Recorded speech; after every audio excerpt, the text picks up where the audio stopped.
Picture this. It's a crisp October morning in 2024, and I'm standing at my front door in Willow Creek, a cozy little neighborhood in San Bernardino County, California, with manicured lawns and maple trees that turn fiery red this time of year.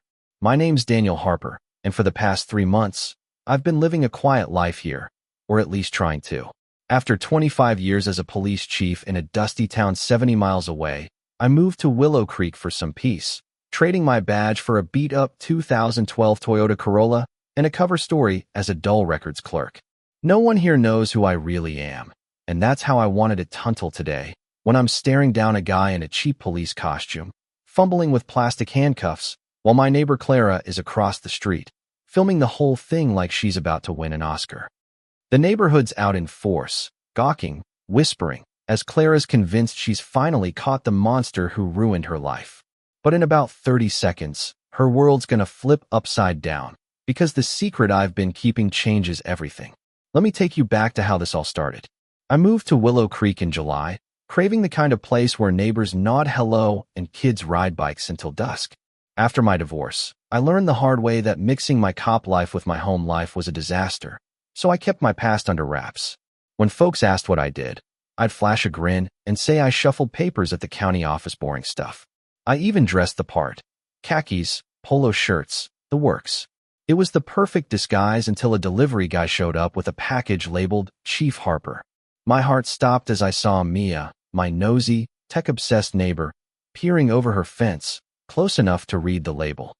I snatched the package with a fake laugh, muttering about a mix-up with a common name. Mia gave me this squinting look, like she was already Googling me in her head, but she let it go. That was my first warning this wasn't going to be easy. Keeping a secret like that in a tight-knit place like Willow Creek is like trying to hide a grizzly bear in a broom closet. It's only a matter of time before someone notices something's off. Meanwhile, Clara was turning her apartment into a war room straight out of a crime thriller, walls plastered with my photos, my schedule, even my license plate scribbled in angry red marker. She'd been watching me for weeks, dead certain I was the monster who killed her brother, Ethan. See, a few months back, a police database got hacked, and when Clara searched Daniel Harper murder case, she hit the jackpot, or so she thought. The leak showed a Daniel Harper, 47, tied to a manslaughter case, victim Emma Grayson, deceased. Same name, same age, same general area. Slam dunk, right?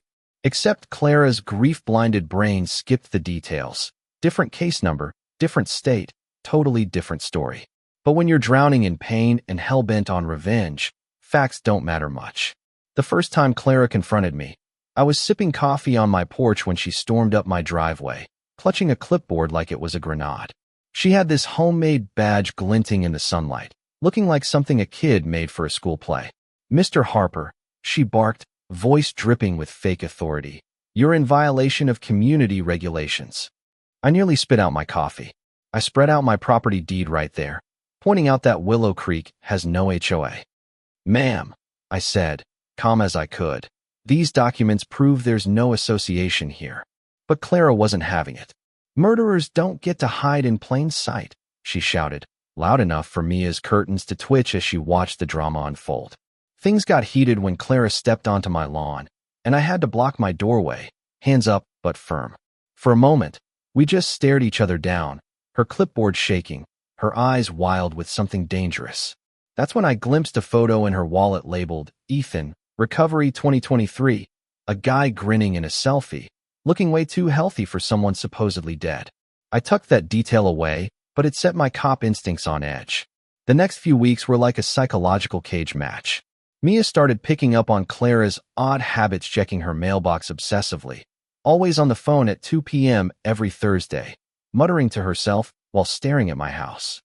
One day, while trimming her hedges, Mia overheard Clara through the thin walls, talking to someone about Ethan's medical bills and getting justice.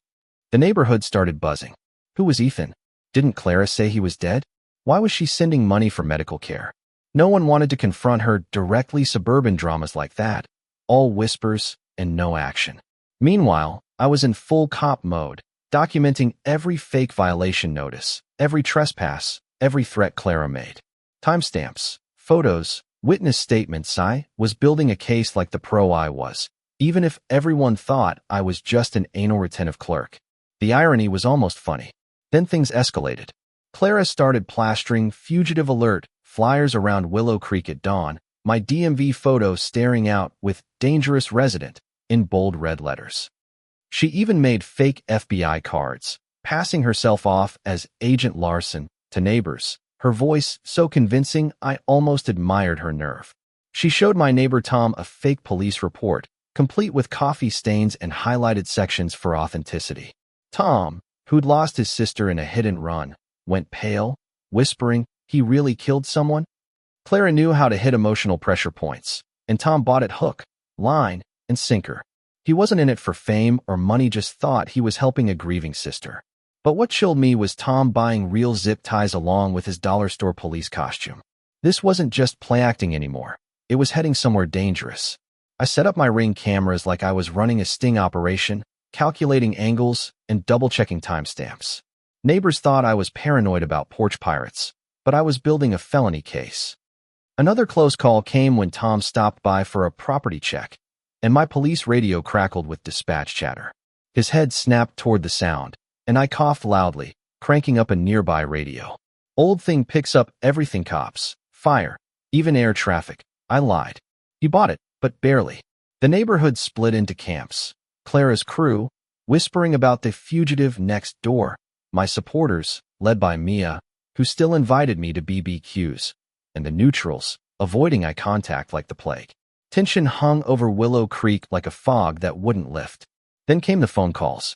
Every Thursday, Clara's phone lit up with "Ethan, medical team," and she'd whisper frantically in her apartment's corner, thinking no one could hear. Mia caught it one day. If Ethan's dead, why is she getting calls about his medical bills?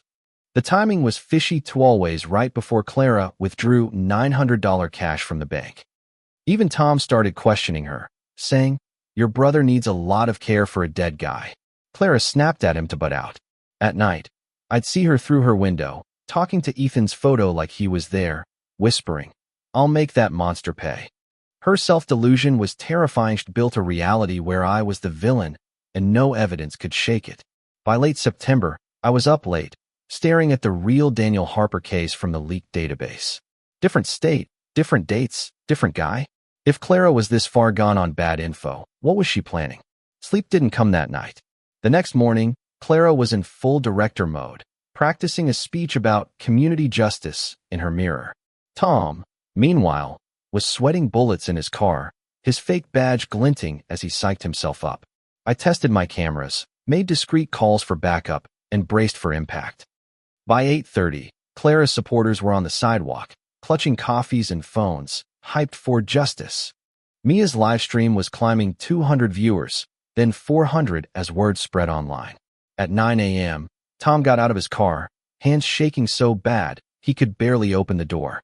His uniform was laughably fake wrong patches, cheap fabric, but those zip ties and the fear in his eyes weren't. I opened my door, coffee in hand, feigning confusion. "Officer, there's got to be a mistake. I'm just a clerk." Tom stammered through a speech about warrants, while Clara filmed, shouting, "Read the charges loud." Neighbors gathered, some worried, some thrilled.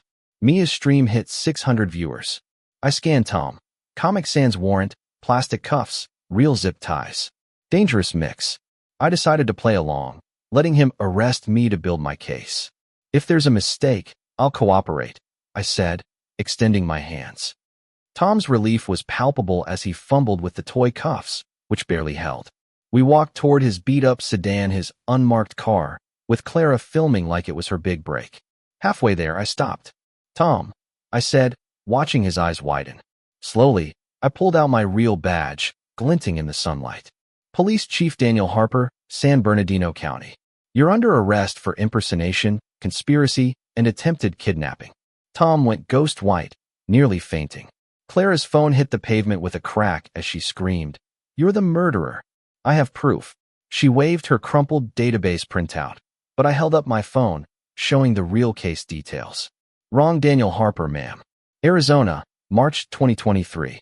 I've been here, with 200 alibis." Tom tripped over Mia's garden border, his costume ripping, fake badge flying. Neighbors gasped, some laughed, all filmed.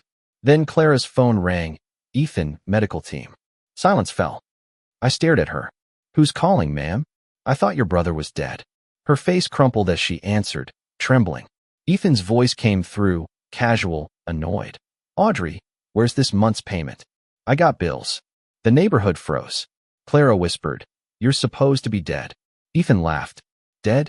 Surgery went fine. You've been sending money like we agreed. Clara screamed. I've been hunting your killer. Ethan's response was ice cold. Hey, you were easier to scam when you thought I was gone. He bragged about his girlfriend, new car, vacations, all on Clara's grief money. Mia's stream hit 2,000 viewers as neighbors closed in. Phones up, Mrs. Larson gasping over her $1,200 loan for Ethan's surgery. I spoke into Clara's phone. Ethan, this is Chief Harper. You just confessed to felony fraud on a recorded line.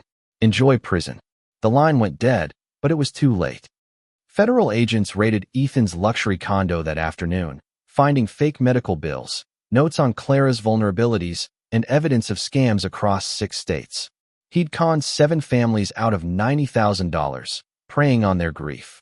Clara got 18 months for harassment, Tom a year of house arrest. Ethan got 8 years and $350,000 in restitution. Willow Creek healed, with block parties and a new sense of community. Mia became an investigative journalist, and I retired, consulting on fraud cases. Justice won, but the scars lingered. So, here's the real question. Has someone in your family ever hit you up for emergency money that never seemed to end? What's the shadiest thing a relative's pulled on you? And if you found out someone faked their death for cash, would you forgive them or throw the book at them? Drop your stories below, hit that like button if this got your blood pumping, and subscribe for more wild tales that'll make you side-eye your neighbors.